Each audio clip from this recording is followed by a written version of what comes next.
Welcome to Ask WEX, where we take your questions about the midterm elections, which just happened last night. I'm Sarah Westwood, and I'm here today with political editor Jim Antle. Jim, how are you feeling after last night? I feel fine. I mean, I think that the one big question is, what the hell happened? What right? the hell happened? Yeah. I think a lot of Republicans in Washington are sort of asking that question right now. The red wave did not even come close to materializing, so... Trickle, maybe. A trickle, a splash, a little spritz. Just spritz. What would you say if you had to sort of sum up some of the worst fates that befell Republicans last night? Like, what surprised you the most about what happened? Well, obviously the House. I mean, the Senate, a red wave is kind of a vibe. Any wave election is kind of a vibe. And so it looked like from the public polling that there was a certain issue environment that made it likely that Republicans would win all or most of the competitive Senate races, the really tight ones. But there are half a dozen or so of them that were within the margin of error or close. So it was always within the realm of possibility Republicans would do less well than that in the Senate races, right? And so they did. And, there's still a path to a majority. They did win a bunch of the competitive races, but they didn't win them all, and they didn't hold, with Pennsylvania, they didn't hold all of the Republican-held seats, so they did win in Ohio and North Carolina. The big thing, though, is the House. The House should have been more resilient in the face of any candidate quality issues. The fact that at one point during the night, when it looked like they had hit the 5, they started going backwards. House is still not called as of the time we're taping this right now. So that's really the surprise. There should have been a little bit of safety valve baked in, and there just wasn't. And Republicans probably still take the House, but the fact that that's not a foregone conclusion at this point, midday, the following day, is a real disappointment. Right. I think even some of the low-hanging fruit that Republicans were looking at, some of those Northern Virginia races, right. Abigail Spanberger's district, her race against Yesli Vega, for example, some of those races along the South Texas border, the Rio Grande Valley, where Republicans were pretty confident that they were going to take a cluster of seats. Those wins didn't materialize. And so, I think a lot of Republicans are wondering whether their decision to sort of more or less ignore abortion and to focus on the economy and also stray away from some of those culture war issues has paid off. I was hearing from some of my sources in the Republican movement today that there's a sense that maybe Republicans should have waded into those culture war issues more. It was successful for Glenn Youngkin when he talked about critical race theory and gender-based curriculum in schools. It's certainly been successful for Ron DeSantis, who sort of based his entire image as being a happy culture warrior, and yet Republicans chose to have a more almost traditional Republican message in a lot of ways, talking about lowering taxes, lowering costs, and even though that's a top concern for Americans in this sort of really polarized environment, that maybe Republicans should have taken on those issues more head on. What do you think about that? Maybe. I mean, obviously those issues ended up hurting Republicans more than they ended up helping them. So, obviously the question was, did they have a defense that would have worked? Abigail Spanberger's opponent leaning very heavily into the hard cases in abortion, rape exceptions, not being in favor of them. That clearly hurt her. That was a factor in Spanberger being able to, you got to give Democrats credit in this one. They had some counter messaging against inflation and the economy, which by the exit polls were very much to the Democrats' detriment. They had some counter messaging. It largely worked. A lot of Republicans thought it would be tone deaf. The numbers show that it wasn't. I also think the Republicans have a suburban problem that hasn't gone away. And there's a degree to which Donald Trump rebuilt the blue wall, and Republicans paid for it. And that hurt them. It limited their reach, and they're going to really have to figure out how to deal with this going forward. That's right. I think Trump is sort of the elephant in the room with all of this because he chose to insert himself in the midterm elections in such a public way. Right. He waded into primaries in ways that, are definitely being second guessed today. I think Pennsylvania obviously is the most obvious example of that because, there's questions about whether David McCormick, the Republican candidate in the GOP primary in the Senate race, who just narrowly lost to Dr. Oz, would have been an easy win over John Fetterman, who was, an unusually weak candidate in a swing state. So, how much do you think that the Trump factor is really at play here? I think it was big. I think that there are a core group of voters that Republicans were starting to win back, really beginning with the Glenn Youngkin win in Virginia, who are still sort of queasy about Trump, who, with Trump's insertion of himself back into the race and Biden and the Democrats obviously really relying heavily on Trump, there was a little bit of backsliding in that area, a little bit of backsliding with those voters. So I think that hurt to some degree. I also think the fact that Trump really relies very much on gut level instinct rather than strategy in picking his candidates. Now, I think the real Pennsylvania candidate that hurt was Doug Mastriano. Right. I think it would have been hard for McCormick as it was for Oz. Both, Oz clearly ran well ahead of Mastriano. I think it would have been hard for any of them to overcome that. I think John Fetterman's weakness as a candidate did show in the final results, even though he won. Trump cast a long shadow over this race. Democrats succeeded to a degree in making this more of a binary choice than a referendum. Now, in the end, the final results could still be a longer, more drawn out, smaller, less impressive version of what we were expecting anyway. But as of right now, it doesn't feel very good for Republicans. Yeah, history, I don't think, is going to remember this as a good election year for Republicans, regardless of whether they take the Senate, which is still a possibility. There's a lot of outstanding ballots to be tallied in Arizona, even though Blake Masters trailing, there's still a chance there. In Nevada, Adam Laxalt actually looking pretty good right now. Georgia seems to be heading to a runoff. Right. There's also been a lot of talk about whether abortion was sort of a sleeper issue. In all of the commentary over the past few weeks specifically, it was discounted as being lower down on the list of priorities for voters, that inflation, that crime concerns were outpacing those abortion concerns. The results suggest that might not have been the correct analysis. So I'm wondering what you think about how salient abortion was in this midterm outcome. Yeah, it was pretty big. It was a pretty big issue. And I think if you look at the exit polls, there was inflation had less of a margin over abortion as an issue in the exit polls than they did in a lot of the last round of public polling. And that was a difference maker. I think undersampling potentially younger voters who went very heavily for Democratic candidates was a pretty big issue in terms of why the results looked more blue than the last round of public polling is. And then there's just a lag in public opinion in terms of a lot of our analysis of these things. I mean, things looked really good early in the summer for Republicans. By late summer, they were starting to look better for Democrats. Headed into the fall after Labor Day, things started looking good for Republicans again. Maybe they didn't capture a real late break toward the Democrats, and they certainly didn't capture some of these younger voters turning out for the Democrats in the big numbers that they did.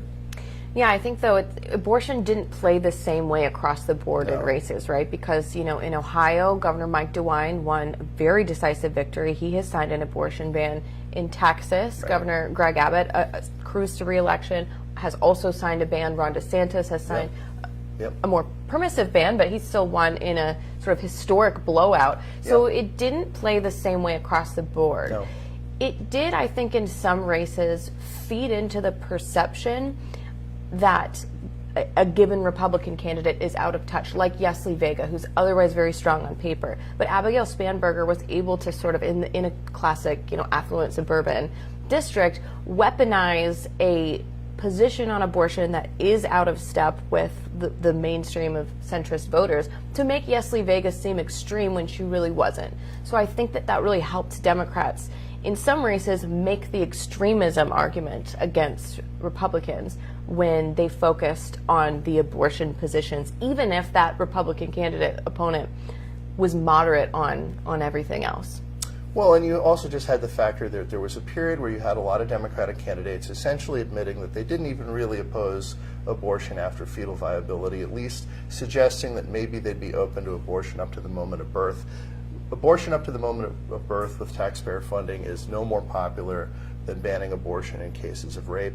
Republicans, though, I think in the home stretch, some of them, not all of them, and maybe not even very many of them, but enough of them to put some of these suburban districts out of reach, maybe allowed themselves to be branded with the less popular pro-life positions rather than the opposite of that. Right. Well, I think that Republicans, some of them were afraid to prosecute that case against Democrats, the case that a lot of even mainstream Democrats holds a position on abortion that, like you said, would be considered extreme by most voters because that would force them to talk about an issue that cuts against them, right? Most Republicans were reluctant to bring up the issue of abortion because they are trusted so much less by voters to handle that issue, so they didn't really want to talk about it, the same way that Democrats were perceived as avoiding the issue of crime because that's an issue that cuts against them. So maybe that was, you know, something that Republicans should reconsider, because that position from Democrats to allow abortion up to the moment of birth is unpopular. Carrie Lake, I think, is an exception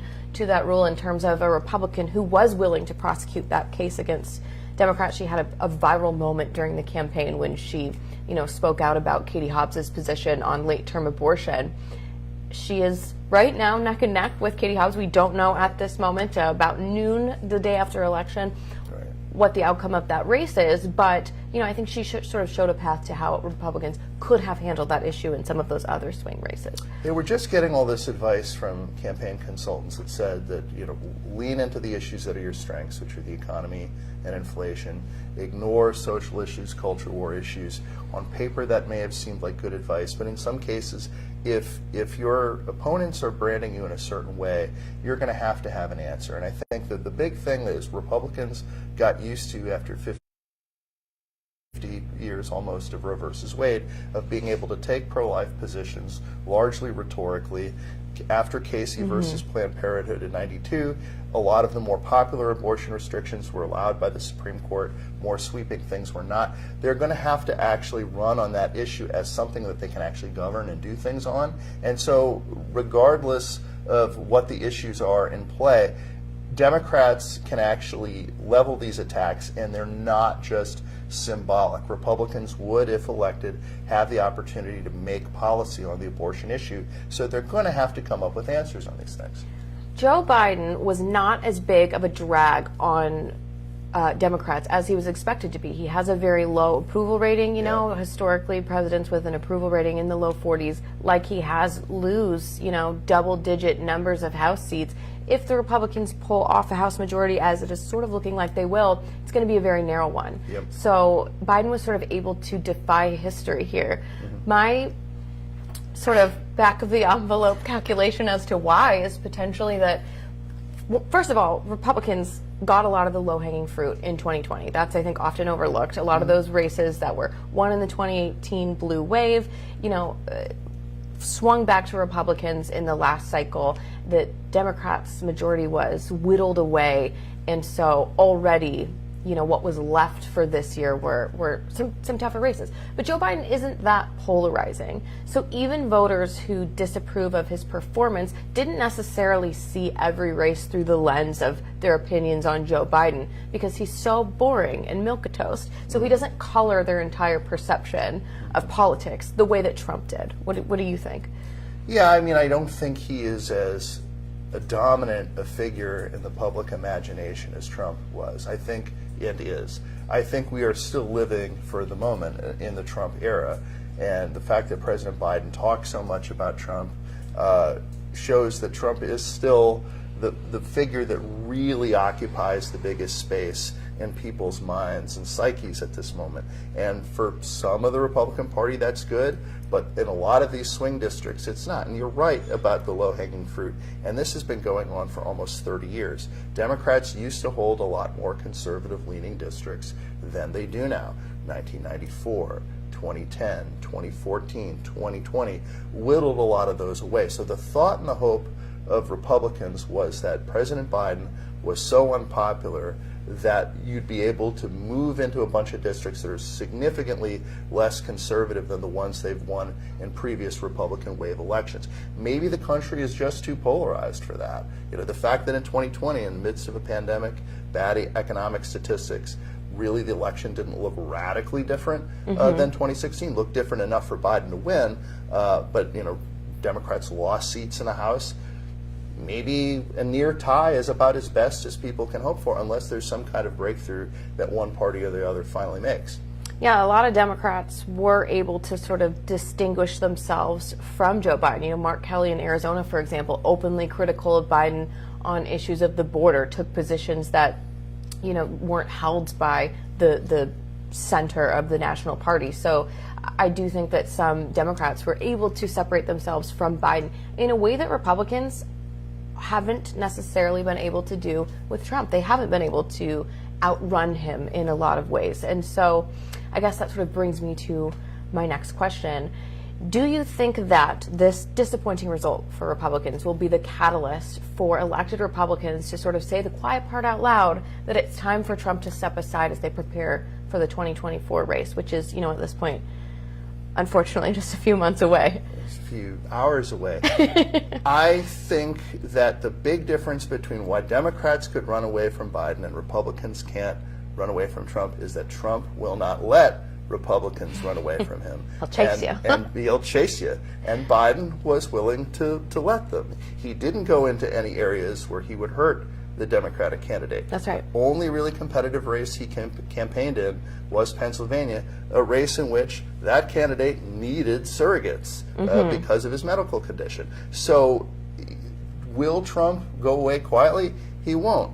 This, however, may stiffen the resolve of some Republicans to risk Trump chasing them, because he's never looked weaker, even in the aftermath of January 6th, frankly. He's never looked weaker than he does right now. And there's an alternative who might be able to square the circle in Florida Governor Ron DeSantis, who won a Ronald Reagan-like landslide in a prototypical swing battleground state, governing as a conservative, taking on a lot of polarizing issues, and not running a particularly milquetoast or swing voter friendly campaign. Won by a lot. That gives Republicans somebody who they could think of as maybe somebody you could position against Trump, who even under the best of circumstances would be a 78-year-old lame duck, ineligible to run for a second consecutive term.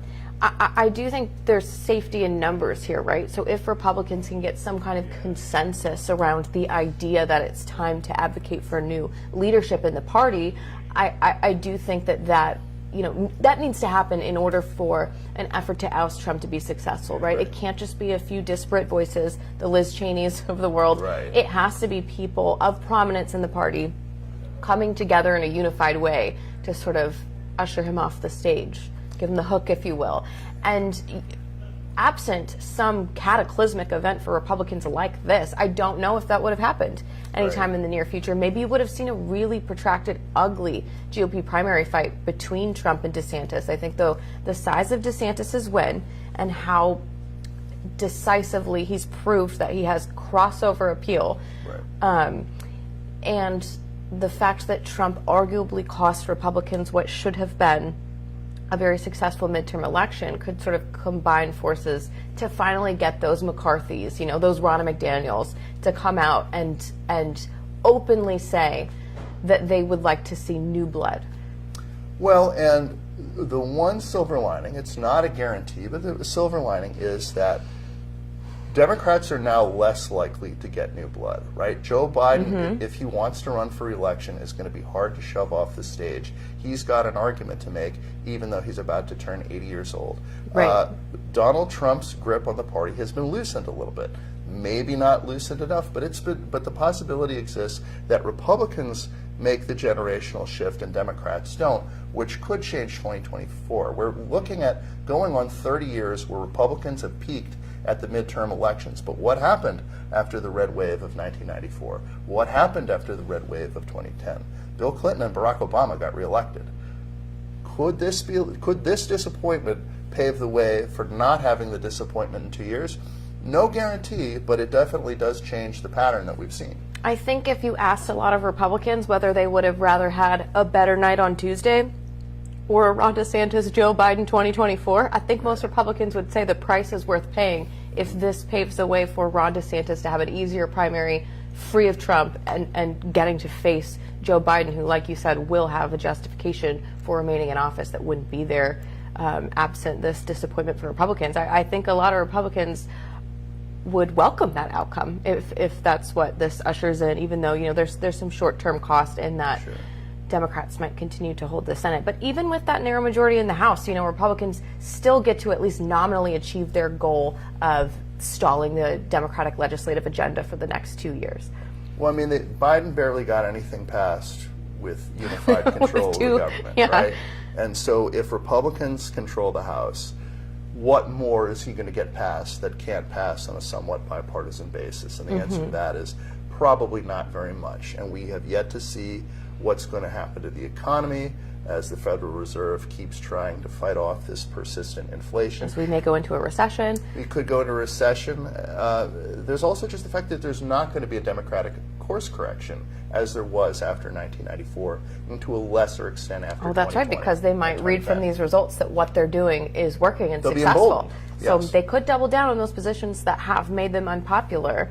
I think that the course correction that a lot of moderate Democrats were calling for, at least before this election, is to learn how to talk to average voters again, right? Not to use what James Carville calls faculty lounge language, not to be so focused on identity politics and things that normal people might find alienating. If they don't make that course correction and they take all that baggage into a presidential against someone like Ron DeSantis, who is sort of singularly talented at dismantling that ideology, I think, that bodes very well for Republicans.